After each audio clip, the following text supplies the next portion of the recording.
Okay. Funny girl came into Olympics. Oh, I'm about to start. Hold on one second. You can tell me that after.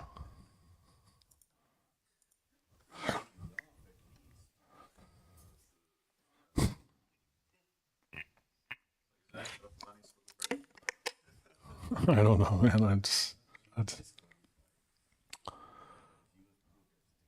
All right. Bismillah, walhamdulillah, wassalatu wassalam ala rasulillah. Okay.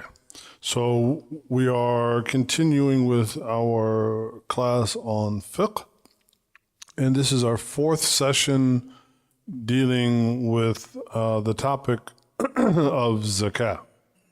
So dealing with the topic of zakah, again, a basic overview.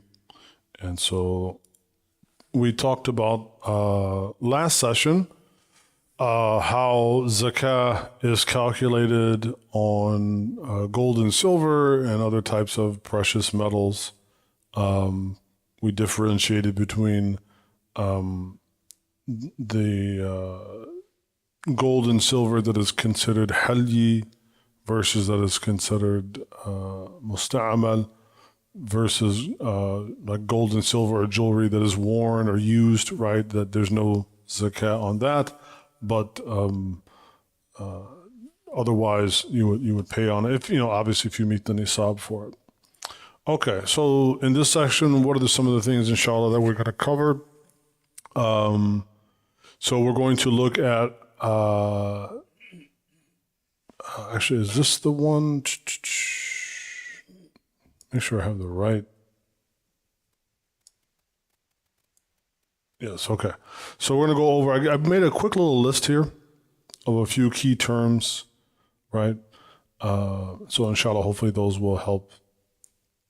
So if you just memorize some, if you're anybody that wants to work on trying to memorize some of the terminology like dhahab and fadda, gold and silver, mafruda, something that is mandatory, al-halli and musta'amal, and so on and so on. So I put those there. And then again, the PDF will be up on the website. So if anybody wants to go back and to review those. Okay.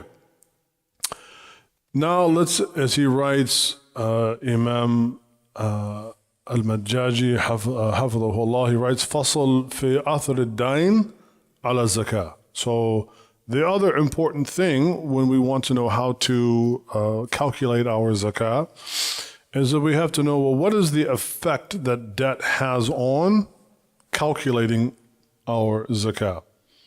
And so we gave an example last week where we said, let's say Ahmed has $5,000 cash, but he has a loan for $5,000 that'll be within the holding of that year, right, for also $5,000. And so basically they would cancel each other out, right? And so you can go look at the notes from last week that give some examples from that.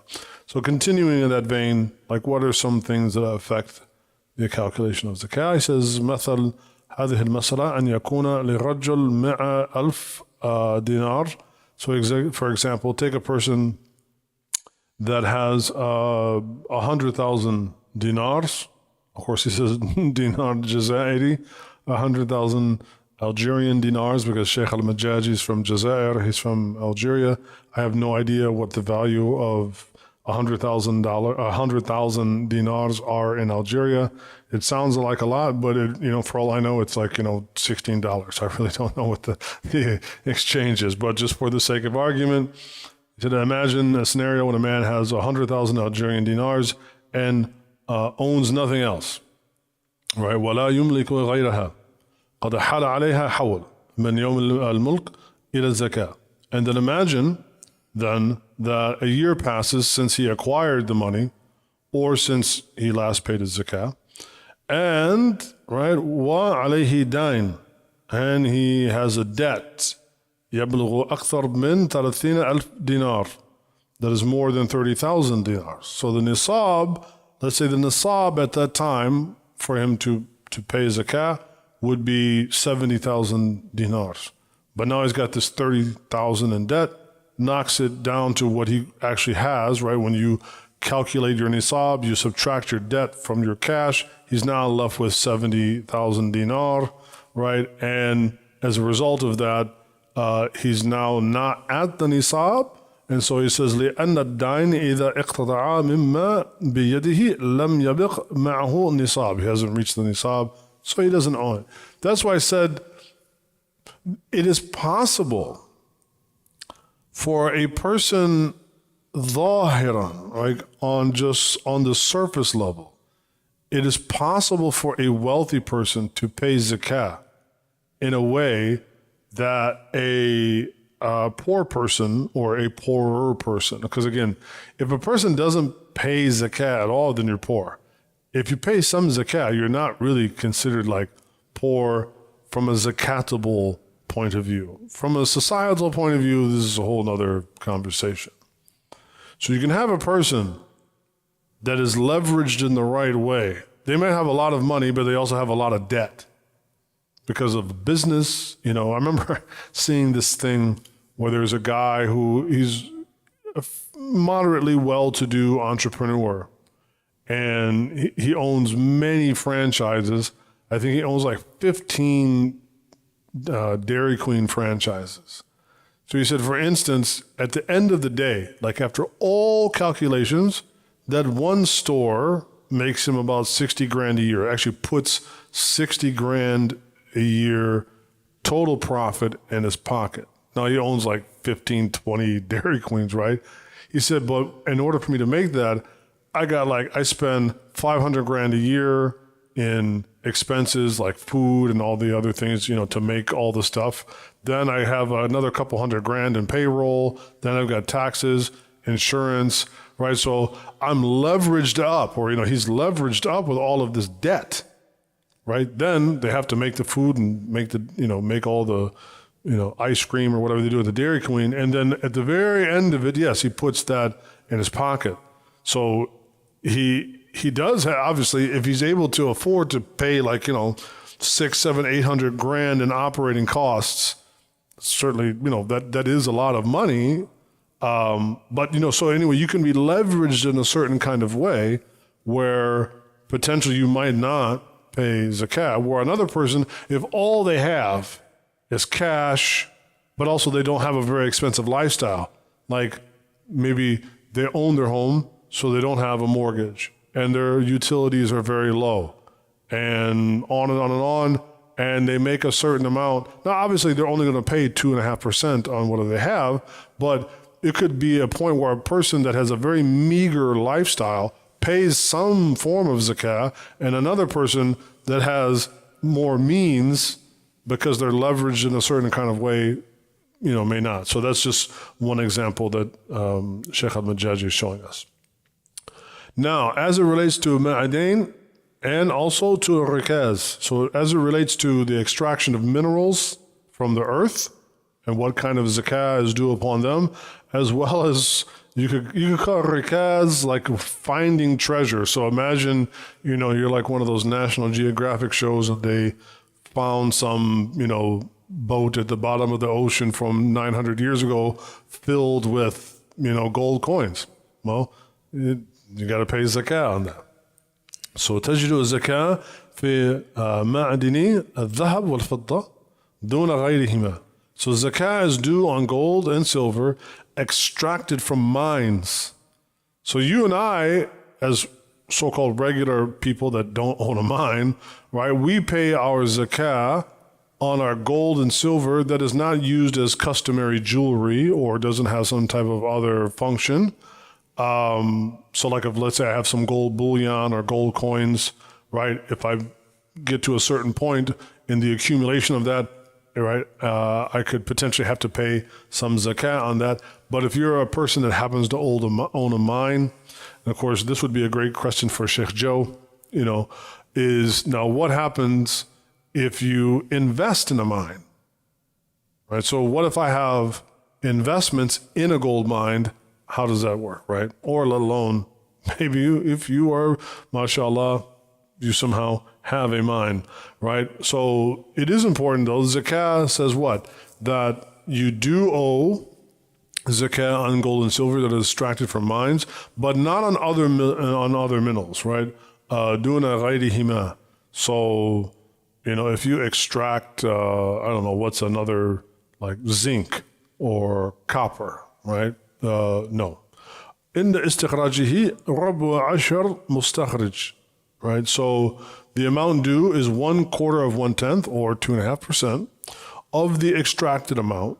إذا بلغ نصابا بنفسه, if it reaches the nisab or the minimum amount of determination on its own, أو كان عند صاحبه من النقد ما يملك معه نصابا, or when it's combined with other types of existing currency that has already completed a hawl, like a passing of a lunar year.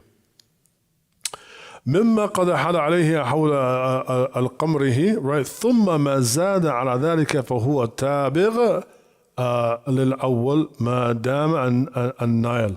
Any additional extraction after this is considered part of the original as long as the mining continues. Now, again, this is like more of a kind of like a Jeopardy question for us because the vast majority of us aren't going to owe a mine. But as we'll see, there is some, right, when it comes to the dawal.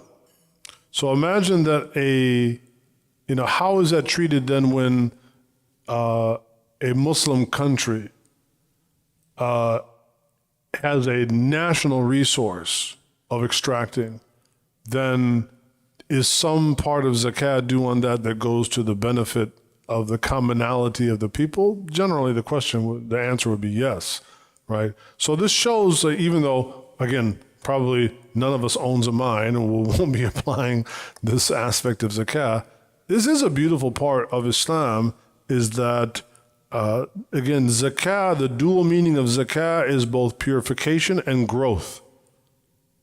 So, as it relates then to a Muslim society, it's always looking for ways to purify and grow. And you do that by caring for the least fortunate in your society to, shore them up. So he says, in terms of ar-rikaz, treasure that you find, right? كل مال دفن في الأرض في الجاهلية. This could refer to wealth that was buried in the ground in the pre-Islamic period.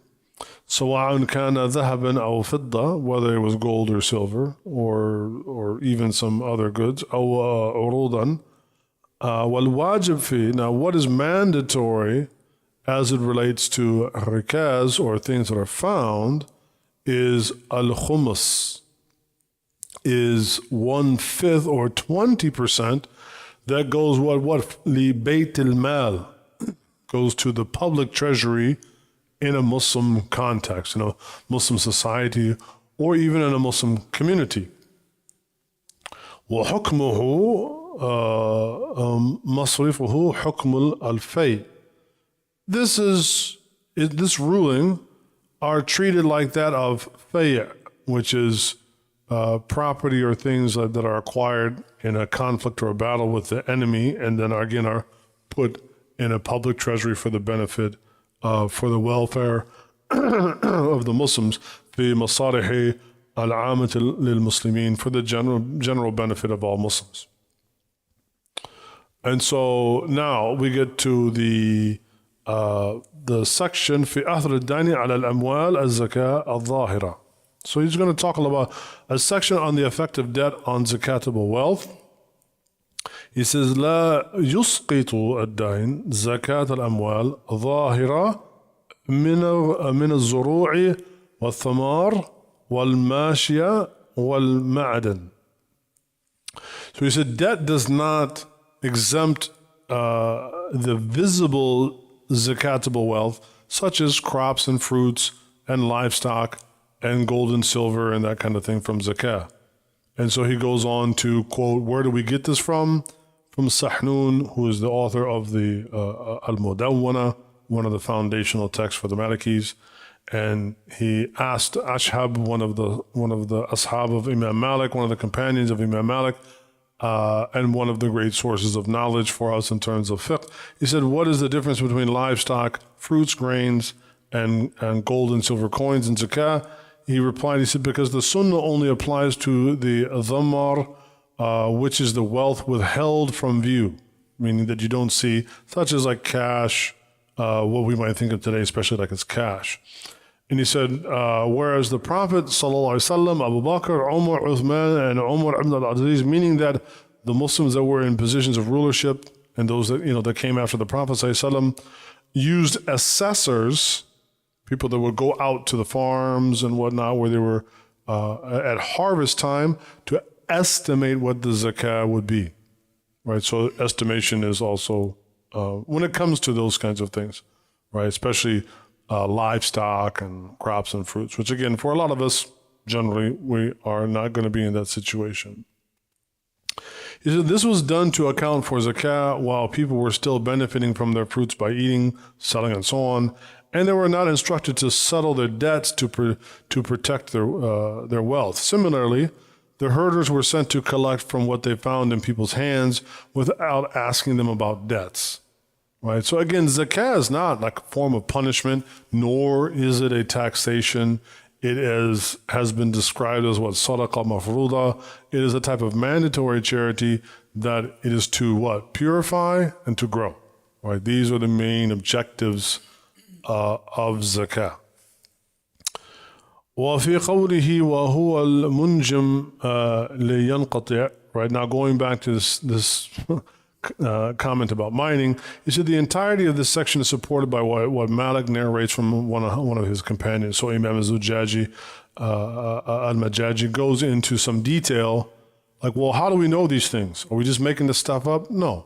These things all can be traced back through the statements of the companions, of the tabi'een, and so on. He said on the statement, for that, Malik said, I believe, and Allah knows best, that nothing should be taken from the minerals in terms of zakah. And here he means by gold and silver or those things, until what is extracted from them reaches the equivalent of 20 dinars in gold or 200 dirhams in silver, meaning the nisab. So you wait until you've got that amount, and then that. Once it reaches that amount, zakah is due immediately.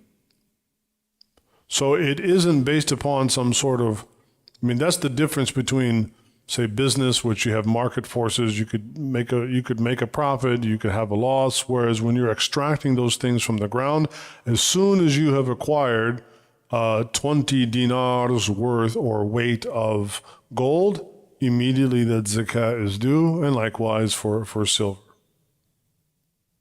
He said, however, like if once that vein, because when you're digging in the ground, they find a vein of gold or silver. Once that vein is depleted and you go and start somewhere else, then, right, you begin the process over again.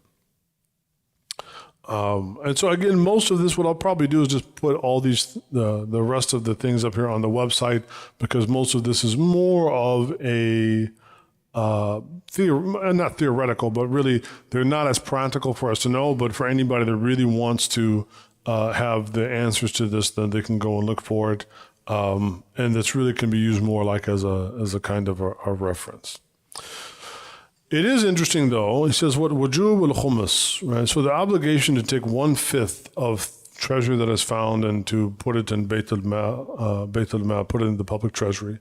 The proof of this is from a statement, he says, li hadith Abi Hurairah radiallahu an, from a hadith from Abu Hurairah, and Rasulullah sallallahu alaihi wasallam, he said, al-ajma'u jubar, right? He said, there's no liability on the animal, no liability on the well, wal-bi'r jubar, and he said, no liability on the mine, and 1/5 is due on rikaz, right? So again, Islam is not looking to come and to peek into every single crevice to take away from people, but rather there's very specific things. So, livestock, if it reaches a certain amount, yes. Why? Because those things can be given to people that can then use that to grow out of poverty, or it can be used to feed them and so on, to purify the society from poverty, right? Because in some ways you can think of like poverty